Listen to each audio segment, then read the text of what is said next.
Here is the heart of peace. It's a meditation figure. I couldn't sit in meditation, of course. I couldn't do that. You know who that is? That's the Dalai Lama.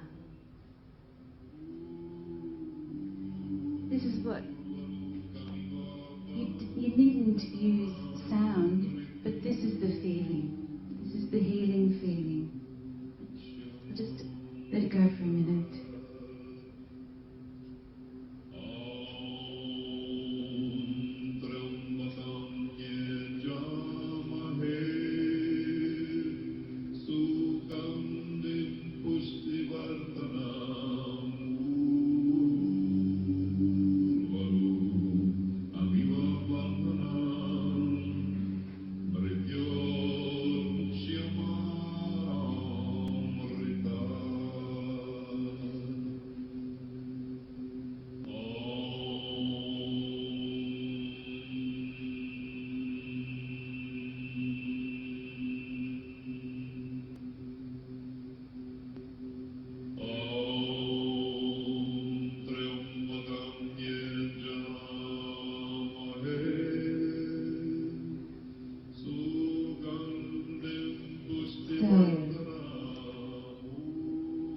In our culture, we're told to kill off the cancer cells, to fight the war, you know. And it was only when I was able to love myself that I really got some healing for myself.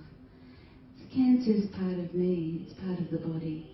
If you're fighting the cancer, you're fighting yourself. And what I found was that in the midst of this terrible ordeal, that was able to help.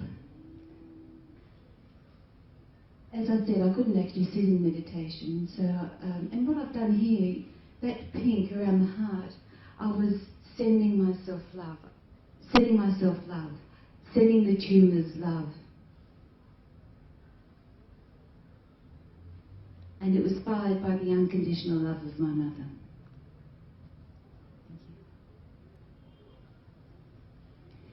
So, why I've drawn this is kind of a close-up, is one of the things I've missed when I did meditation before was that you often hear about peace of mind. The problem with peace of mind is it keeps it separate from the body. You've got to pay real attention to what's going on in the body. If you're not feeling comfortable about something, you're not comfortable about something. Someone mentioned earlier the thing about intuition. That was my guiding light. Once I went inside and tried to work out how I got here and realised that the childhood trauma internally had stayed with me, I realised that I didn't pay enough attention to what was happening in my body because the focus was always the mind. What I've tried to do here is to show that it's got to be mind and body. You've got to find how to calm yourself down inside. I think those of you who have been diagnosed with cancer, particularly advanced cancer, would know that for a very long time you're suffering from shock. It just doesn't go. What I found was my daily practice, it was an attitude, not an actual posture, it was an attitude, that it actually addressed the shock, you know. It addressed the high level of anxiety that I'd always had.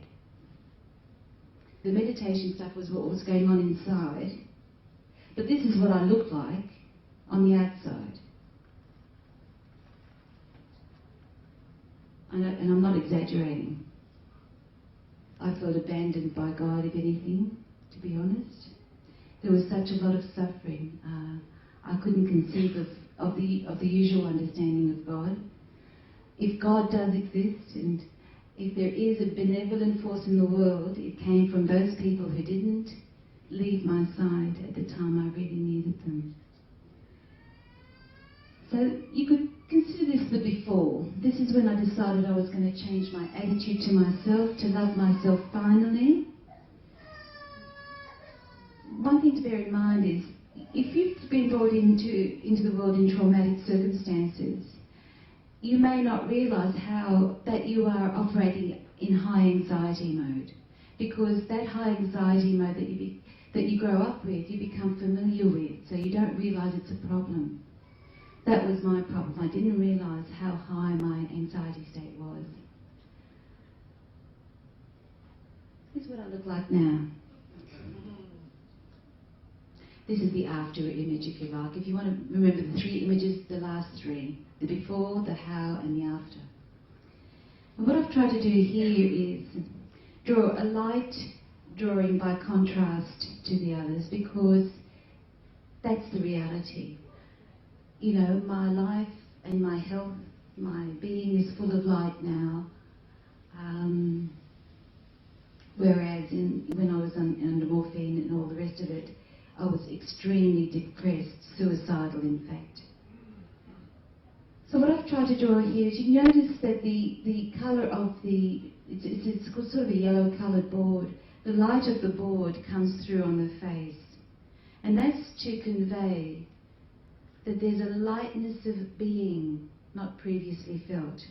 That was my healing journey. From the depressed, anxiety-ridden state I was previously, to a much calmer, much more relaxed and a light-filled state that I feel now. The journey itself was really one of self-empowerment, from going from the victim stance to the self-empowered stance. And only I could do that.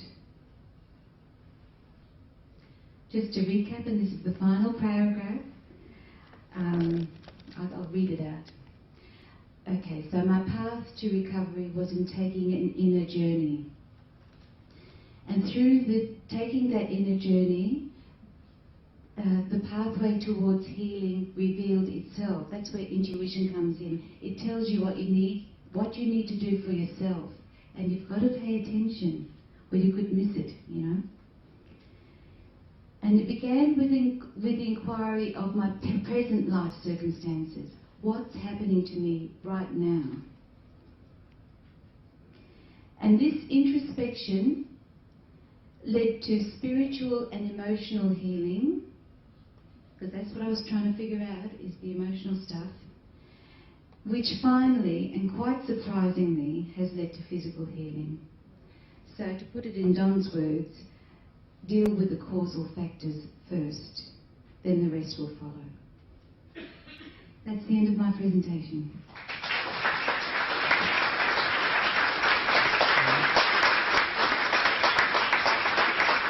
Thank you, Carmen, for sharing that very personal experience with us. Any couple of brief questions? Yes. How did your doctors respond to your recovery?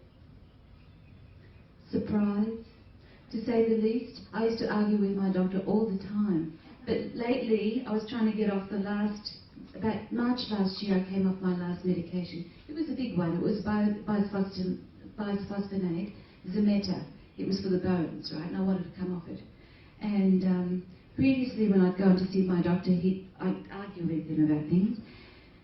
And this time I was going to go in, and I didn't want an argument, so I thought, how am I going to convince him? And so I took him into research, because I know that these drugs I was on were very toxic. And this one would kill me too. It would break the bones eventually. And there's no cure from this, because it affects the bone's ability to regenerate. So I wanted to come off it. I thought, you know, if I had the choice between dying from morphine or Zammit, I'd rather die from the cancer, I think. So I went in with my research. I said, I want to come up for the biphosphonate, and this is why. And for the first time, he sat very quietly. He actually sat and read the literature. And he said, Carmen, he said, thank you for bringing in that research for me. I have no time to do my research. Thank you very much. Now, Thank you.